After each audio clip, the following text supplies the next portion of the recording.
ဒီနှစ်တော့မိုးဝင်ကန်ဒီမှာငရုတ်ဒီကြောက်တွေလုပ်ဖြစ်ပါတယ်ငရုတ်ဒီကိုနီလန်းထားမယ်နောက်နေ့ကျရင်တော့ငရုတ်ဒီကြိတ်တဲ့နေရာမှာတက်ပြီးတော့တက်ကြိတ်မယ်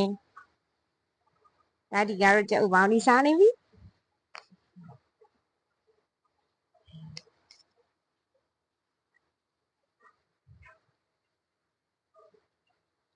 မမသားလေးကူပေးမယ်ဟောကူညီဖို့အတွက်ဒါဒီစင်တင်ဖြစ်နေပြီမမေကငရုတ်တမုတ်တွေကိုကြိတ်လာငရုတ်တမုတ်တွေကိုထုတ်ပြီးတော့ဒီလုံးထဲကိုထည့်မယ်တထုပ်ကတော့ငရုတ်ဒီကြမ်းဖြစ်တယ်ထုတ်ကတော့ငရုတ်ဒီအနုဖြစ်တယ်ငရုတ်ဒီအနုတွေကိုဒီလုံးထဲကိုလောင်းထည့်လိုက်မယ်ပြီးတော့တာနဲ့ကြိုက်ရှိခံအောင်စီစိမ်မှာဖြစ်ပါတယ်စီကတခြားစီတွေတဲ့ပစုံနှကောင်စီကတော့ပို့ပြီးတော့အနံ့လည်းမထွက်ဖ ೇನೆ သုံးရတာပို့ပြီးတော့အဆင်ပြေပါတယ်တမအောင်နေလိုက်မယ်အပေါ်အောက်တမအောင်နေပြီးရင်စီလိုသေးထည့်မယ်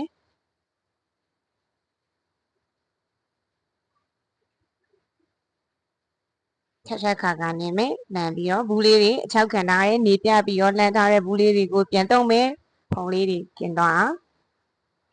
ဟောတာဒီကလည်းကုတုံးနေပြီ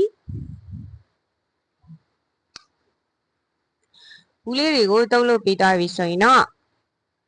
နောက်ကိုယူသွားပြီးတော့မြုပ်တီတွေထည့်ဖို့ဆင်သင်လုပ်မယ်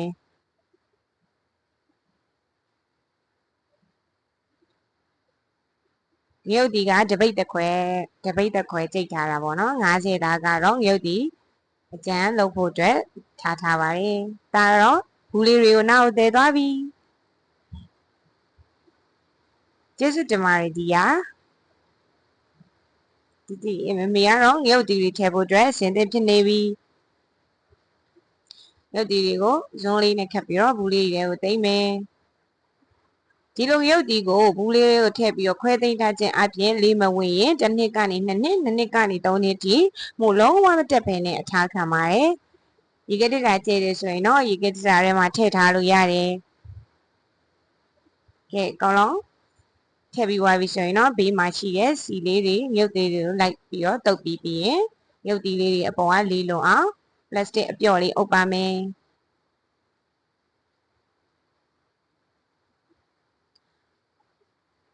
ပလတ်စတစ်ပျော့လေးတွေကိုအုပ်ပြီးသွားပြီဆိုရင်တော့အဖုံးလေးတွေကို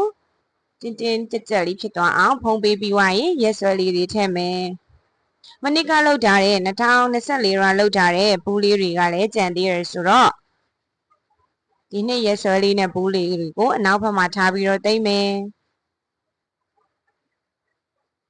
အယောင်လဲလှပြီးတော့ဟင်းချက်ရင်လဲအရန်ကိုလှရဲ့အယောင်လေးလဲဆိုနေတဲ့ငရုတ်တီဘူးလေးတွေရပါပြီကျေးဇူးတင်ပါတယ်